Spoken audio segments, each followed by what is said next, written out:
सदाबहार सच्ची कहानियों पर आप सभी का स्वागत है। मैं आजकल बहुत परेशान रहती थी। ऐसा कैसे हो सकता था? मेरी तबीयत बहुत ज़्यादा ख़राब थी। मैं चोरी चोरी डॉक्टर के पास आई थी। डॉक्टर ने मुझे देखा तो कहा आपके साथ कोई समस्या नहीं है, सब कुछ नॉर्मल है। लेकिन जब मैंने उनको बताया कि मेरे साथ क्या हो रहा है तो वह भी बुरी तरह से डर गए। और जब उन्होंने मेरा ऑपरेशन किया तो चीख मारते हुए भगवान के मूर्ति के आगे बैठ गए, क्योंकि मेरे पेट में मेरा। अब सुनिए मेरी कहानी, मेरी जुबानी। शुरू करते हैं पूरी कहानी। मेरा नाम मनीषा है। मैं बहुत ही ज़्यादा खूबसूरत लड़की थी। मेरी खूबसूरती देखकर ही मेरी सास मुझे ले गई थी। उनका एक ही बेटा था, लेकिन उनके पास 6 बेटियां थीं, जिनमें से सिर्फ 2 बेटियों की उन्होंने शादी की हुई थी। मैं ऐसे घर में बिल्कुल नहीं जाना चाहती थी, जिस घर में मेरी 6 नंदे पहले से ही हैं। लेकिन और कोई चारा भी नहीं था, क्योंकि मेरे पापा ने मेरे होने वाले ससुर के साथ कोई बिजनेस शुरू कर रखा था और उन दोनों को घाटा हो गया था।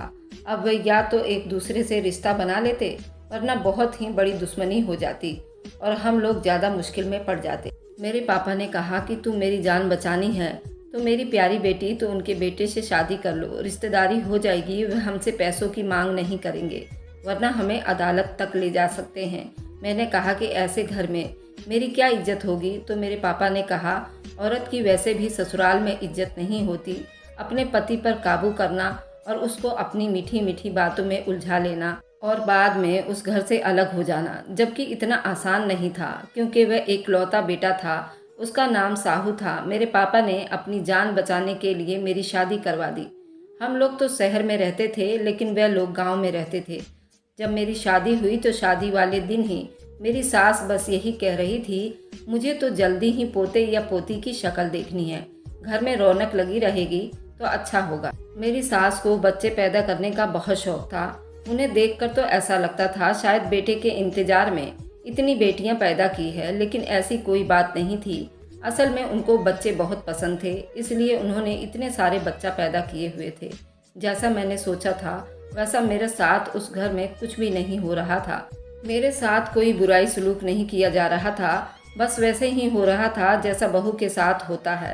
पहले दिन से ही बच्चों की बातें शुरू हो गई थी। शादी हो गई तो जल्द जल्द बच्चा पैदा होना चाहिए।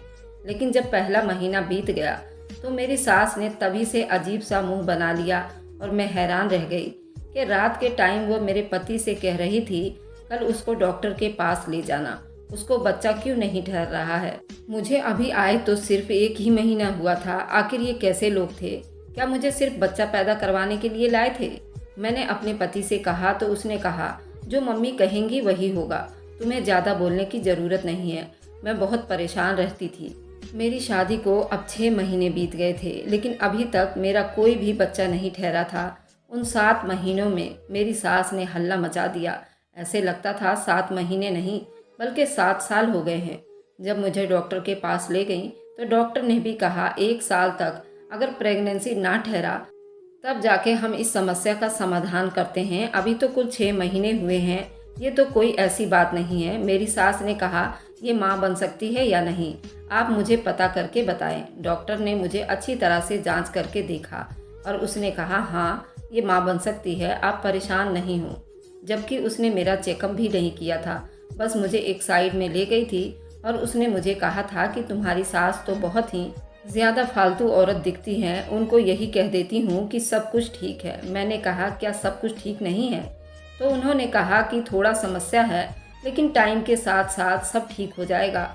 अगर उनको बता दिया तो तुम्हारा घर बर्बाद हो जाएगा। मैंने कहा फिर आप तो बहुत अच्छी इंसान हैं।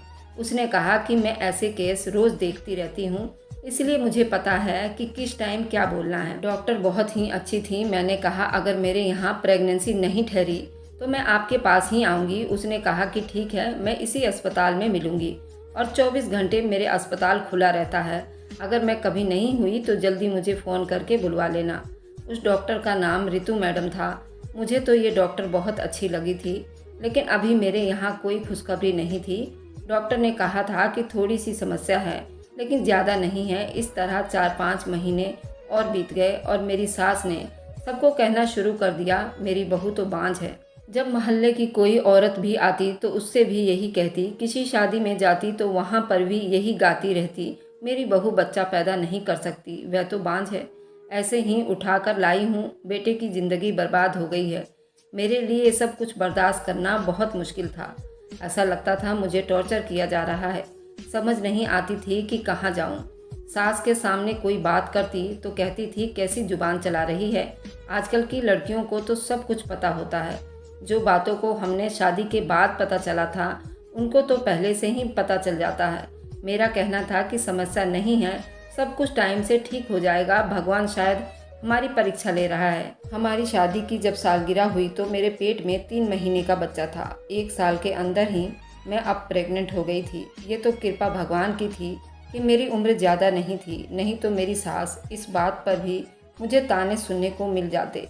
मेरा पति तो कुछ भी नहीं बोलता था, बस चुपचाप बैठा रहता था। जो उसकी माँ कहती वही करता था।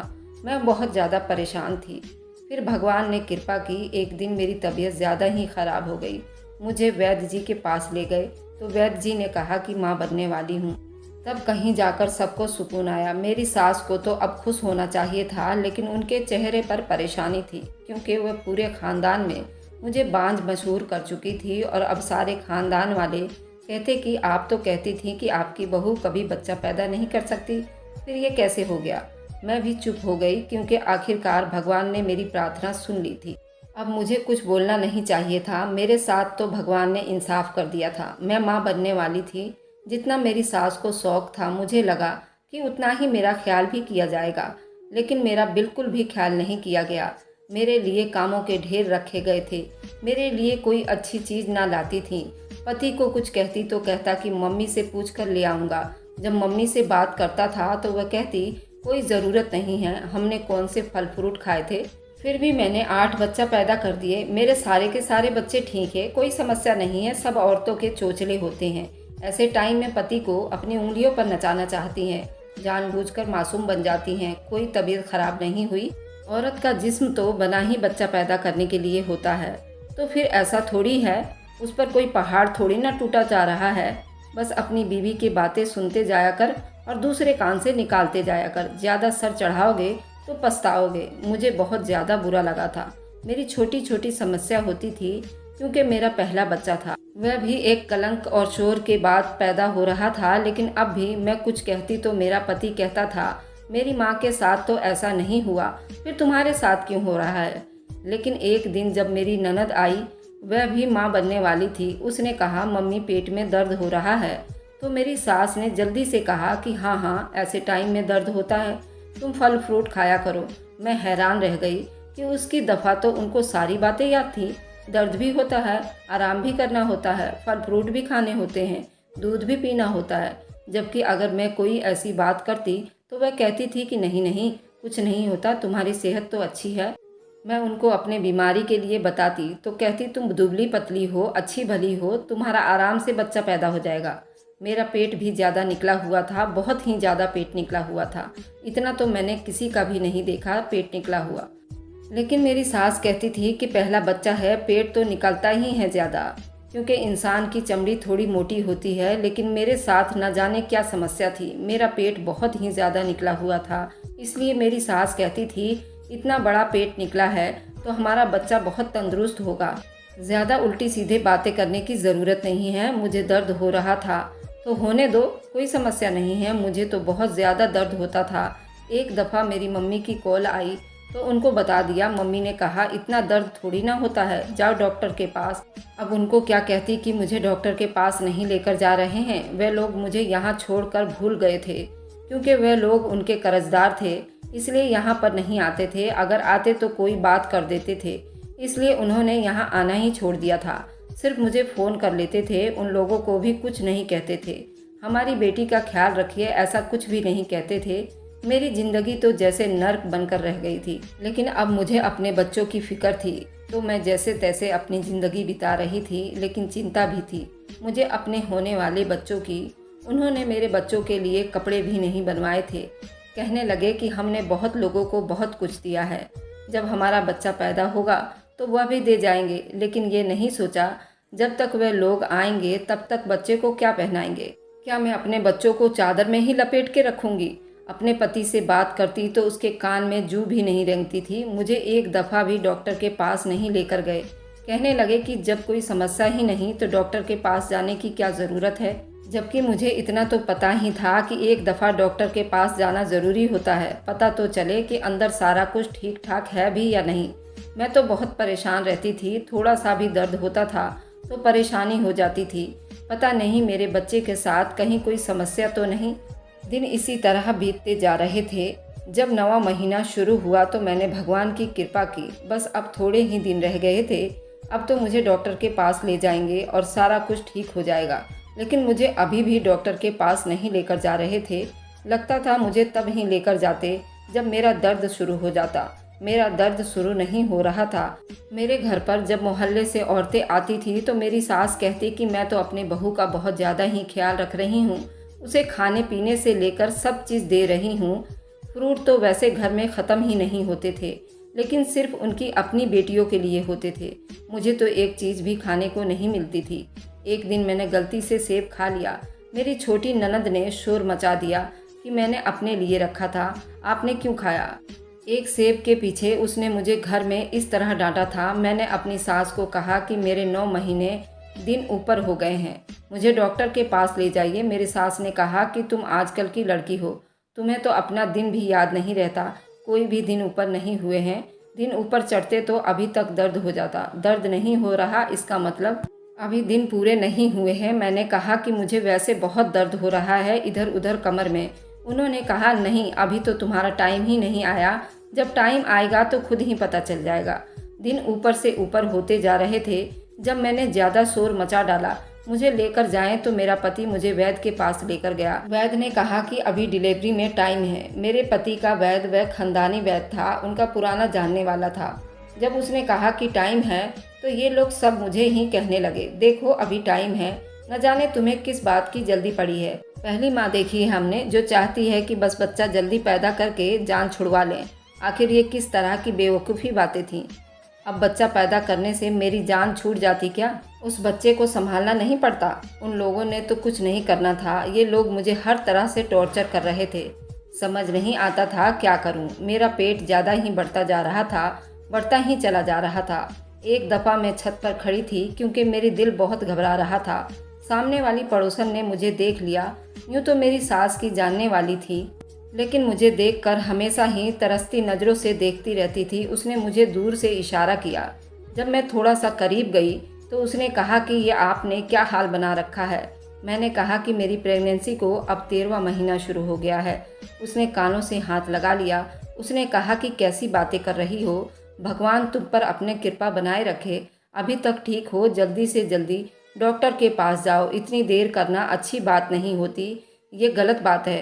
तुम्हारे घर वालों को कोई परवाह नहीं है। मैंने कहा तुम तो जानती ही हो उन लोगों को। उसने कहा कि हाँ मैं ये लोगों को अच्छे से जानती हूँ, लेकिन अब तो तुम माँ हो, तुम्हें खुद अपनी औलाद के लिए लड़ना है और तुम्हें अभी से अपनी औलाद के लिए लड़ना है।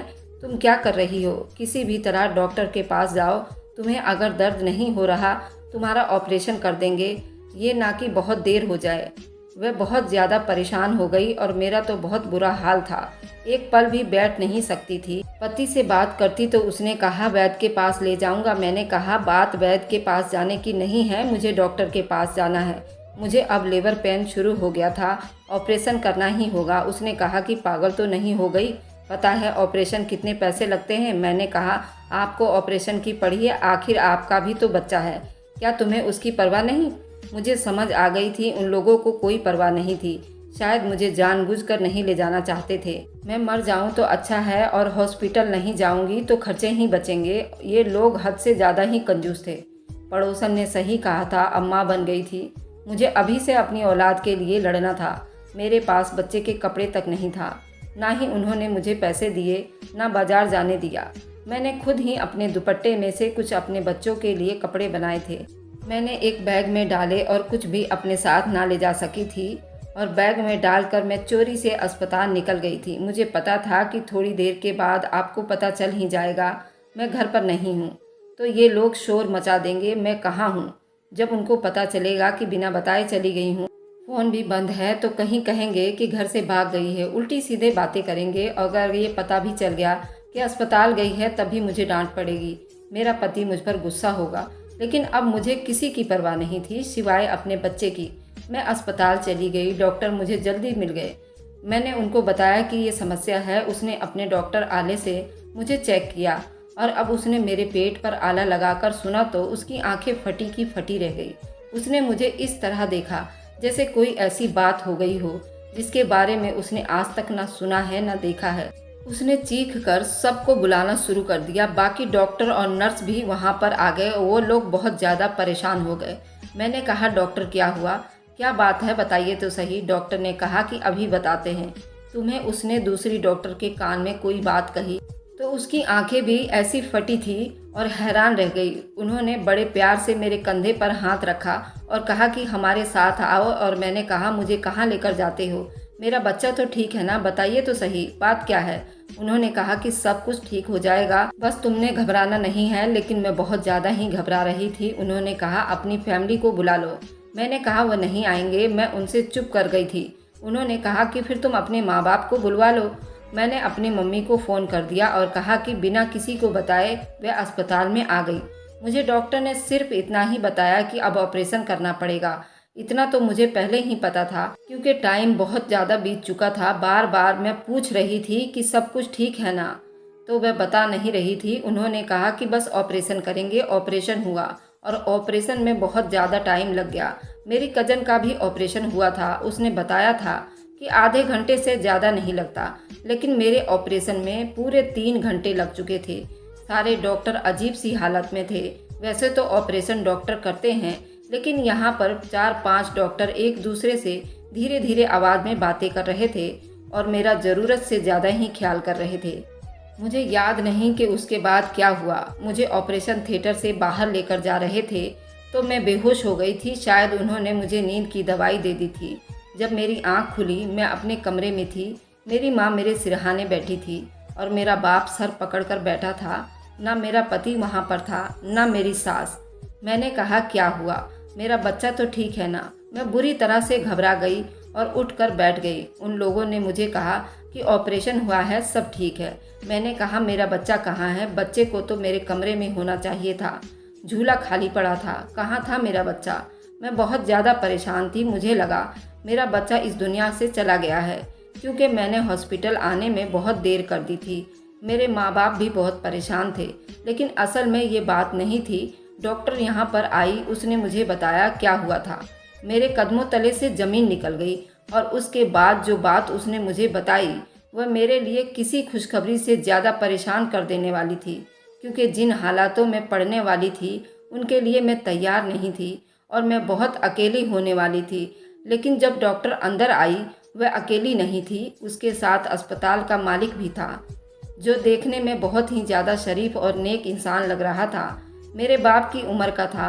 उसने सफ़ेद कपड़े पहने हुए थे, उसकी दाढ़ी भी सफ़ेद थी। डॉक्टर रितु ने मेरा चेकअप किया और पूछने लगी, तुम ठीक हो, दर्द तो नहीं हो रहा। मैंने कहा, मेरा बच्चा कहाँ है, मेरा बच्चा कहाँ है।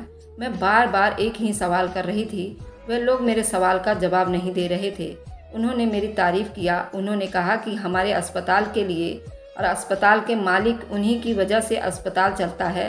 अस्पताल में कुछ चीज़ें बहुत महंगी होती है, लेकिन गरीबों के लिए मुफ्त में है।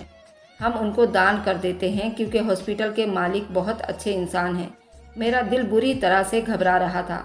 मेरा दिल कर रहा था कि मैं चिल्लाकर पूछूं, आखिर मेरा बच्चा कहाँ है। उन्होंने कहा कि आपकी वजह से हमारे अस्पताल में एक घटना हुआ है जो आज से पहले नहीं हुआ। हमारा अस्पताल बहुत मशहूर हो जाएगा। थोड़ी देर के बाद ही हम मीडिया वालों को भी बुला लाएंगे। शायद आपका इंटरव्यू भी होगा, आपकी इजाज़त हो तो। मेरा पति भी वहाँ पर आ गया और साथ में मेरी सास भी आ गई थी। उन्होंने कहा, अच्छा तुम यहाँ पर आकर बैठी हो, हम कब से तुमको ढूंढ रहे थे। माँ बाप को उन्होंने ताना मारना शुरू कर दिया कि आपकी बेटी को हम डिवोर्स दे देंगे। जो औरत घर से भाग जाए हम उसे वापस नहीं रखते। अब पूरी रात बीत चुकी थी, पता नहीं रात उसने कहाँ बिताई है। मेरे पति के मुंह में जो बात आ रही थी बोले जा रहा था। मेरे बाप ने कहा कि देख नहीं रहे हो कि अस्पताल में रात बिताई है, किस तरह के आदमी हो। फिर मेरे पति ने कहा कि मैं आपकी बेटी के साथ नहीं रह सकता हूँ, उसको मैं डिवोर्स दूंगा। मैं हैरान रह गई। पूरी रात यहाँ मैं मौत से लड़ रही थी। डॉक्टर ने कहा कि आपने जो उस लड़की के साथ किया ना, आपको उसको छोड़ देना चाहिए क्योंकि आप इसके काबिल हो ही नहीं। आपने एक साथ 12 जानों को खतरे में डाल दिया है। ये बात डॉक्टर के मुंह से निकलनी थी कि मैं हैरान रह गई। डॉक्टर ने कहा कि हाँ, तुम्हारे यहाँ एक साथ 12 बच्चे पैदा हुए हैं, जिनमें से 6 बेटे हैं और 6 बेटियां हैं। मुझे समझ नहीं आया ये सच हो सकता है या नहीं। मैं हैरान थी और बाकी सब लोग भी, मेरे पति भी। शक्ल अजीब सी निकल आई थी और मेरी सास भी। उन्होंने 2 मिनट एक दूसरे को देखा, फिर कहा, उस औरत ने एक साथ 12 बच्चे पैदा कर दिया। अरे भाई, ये औरत है या कोई भूत? कैसे इन बच्चों की परवरिश करेंगे हम? कहाँ से इतना कुछ लाएंगे? हमारे पास तो पैसे भी नहीं हैं। उस हॉस्पिटल के मालिक ने कहा कि मैंने तुम्हारा पहले ही समस्या देख लिया था बेटी। तुमने जिस तरह दुपट्टे को काट काट कर कपड़े बनाए थे, मैं जानता था कि तुम्हारे साथ बहुत कुछ बुरा हुआ है। मुझे पता है कि 12 बच्चों को एक साथ पालना बहुत मुश्किल है, इसलिए मैं ऐलान करता हूँ कि इन बच्चों का खर्चा अब मैं उठाऊंगा जब तक ये बच्चे खुद को अपने पैरों पर खड़े होकर नौकरी करने के काबिल ना हो जाते। उनकी सेहत, पढ़ाई लिखाई, खाने पीने, दूध का सबका खर्चा मेरी जिम्मेदारी पर होगी। जब उस आदमी ने ये कहा तो मेरा पति और सास जल्दी से एक दूसरे को देखकर फिर से आंखों आंखों में बातें करने लगे और मेरे पति ने कहा, मुझे माफ़ कर दो, मैं परेशान हो गया था। देखो, बात भी तो ऐसी ही है, चलो घर चलो। भगवान ने हमें कितने सारे बच्चे दिए हैं। मेरे पति ने ये बात कही तो मैंने उसका हाथ पीछे झटक दिया। मैंने कहा कि कोई ज़रूरत नहीं है मेरे पास आने की। अभी तो मुझे तुम डिवोर्स देने लगे थे क्योंकि तुम्हें लगता था कि मैंने ये रात कहीं और बिताई और उन बच्चों का खर्चा नहीं उठाना चाहते। अब जब तुम्हें पता है कि खर्चा कोई और उठाने वाला है तो तुम्हें कोई समस्या नहीं है। मैंने अपने माँ बाप को कहा मुझे इस आदमी के साथ बिल्कुल नहीं रहना। वहाँ से अपने घर चली गई थी। मेरे पति को अपनी गलती का एहसास हो गया। वह बार बार मेरे घर आता था। मेरे माँ बाप ने उससे एक शर्त रखी थी कि अगर अपनी बीवी और बच्चों को ले जाना है तो तुम्हें अलग घर में रहना होगा। मेरे पति ने कहा कि मैं ऐसा नहीं कर सकता। तो मेरे माँ बाप ने कहा कि फिर हमारी बेटी को छोड़ दो, तुम्हारे लिए आसानी होगी और तुम अपने माँ बाप के साथ ही रहो। जिसने तुम्हारी बीवी और बच्चों को जानबूझकर खतरे में डाली थी। तुम्हारे कान भरे और टाइम पर हमारी बेटी को डॉक्टर के पास नहीं पहुँचती तो ये सारे बच्चे भी मर जाते और हमारी बेटी भी मर जाती। मेरे पति को अब एहसास हो गया कि उसकी फैमिली मैं ही हूँ और ये बच्ची उसी के हैं। उसने अपने माँ से माफ़ी मांगी और कहा कि मैं अपनी बीवी के साथ रहूँगा। मेरे बच्चों का खर्चा हॉस्पिटल का मालिक ही उठा रहा था क्योंकि हमारे लिए ये सब मुमकिन नहीं था। लेकिन उसने मेरे पति को अब अच्छी जॉब भी दिलवा दी थी जिससे बाकी खर्चे भी बहुत अच्छे से पूरे हो रहे थे। मेरे पति का जो कर्तव्य था अपने घर वालों के लिए वो भेज दिया करता था, अपनी माँ बहनों के लिए कपड़े लत्ते भेज दिया करता था, लेकिन अब वो मेरे साथ ही रहता था। अब उसे अपने गलती का एहसास हो गया था और वाकई एक अच्छा पति बनकर मेरे 7 बच्चों को पालने में बिजी था। मेरे साथ क्या हुआ मुझे इसलिए नहीं बताया गया था कहीं मैं परेशान ना हो जाऊं और मेरा ब्लड प्रेशर ना बढ़ जाए, क्योंकि इस तरह मेरा और बच्चे का दोनों के लिए समस्या बन जाता। लेकिन ये बात वाकई मशहूर हो गई। मीडिया में यह खबर चली गई, छोटे से गांव में एक औरत ने 12 बच्चों को जन्म दिया है, जिनमें से 6 बेटे थे और 6 बेटियां। अस्पताल के डॉक्टर की योग्यता पर भी गर्व होने लगा था। उन्होंने इतना मुश्किल केस हैंडल किया और माँ समेत सारे बच्चों की जान बचा ली थी। मेरी सास क्या चाहती थी मैं आज तक समझ नहीं पाई। पहले उनको बच्चों की ख्वाहिश थी, लेकिन अब बाद में उनको बच्चे से नफरत हो गई थी। शायद ये यही सोचती थी कि अगर बच्चा हो जाएगा तो उनका बेटा उनको भूल जाएगा। भगवान जिससे मेरे बच्चों को खुराक और परवरिश का इंतजाम किया, भगवान की कृपा हुई। अगर किसी को वह दुनिया में भेजता है तो उसके लिए भी इंतजाम कर देता है, वरना 12 बच्चों को पालना हमारे लिए बहुत मुश्किल काम था। लेकिन उसने, एक इंसान ने, सारी जिम्मेदारी अपने सर ले लिया। मेरे बच्चे बहुत अच्छे तरीके से पढ़ रहे थे, उनके लिए हर अच्छी चीज़ का इंतज़ाम हो रहा था। मैं भगवान की कृपा करते नहीं थकती थी। दोस्तों, ये थी आज की कहानी। पसंद आए तो लाइक एंड शेयर कीजिएगा। हमारे चैनल को सब्सक्राइब करना ना भूलें ताकि हर आने वाली वीडियो का नोटिफिकेशन आपको पहुंचता रहे। Thanks for watching, like and subscribe. मिलते हैं हम अपनी अगली कहानी में। Bye bye.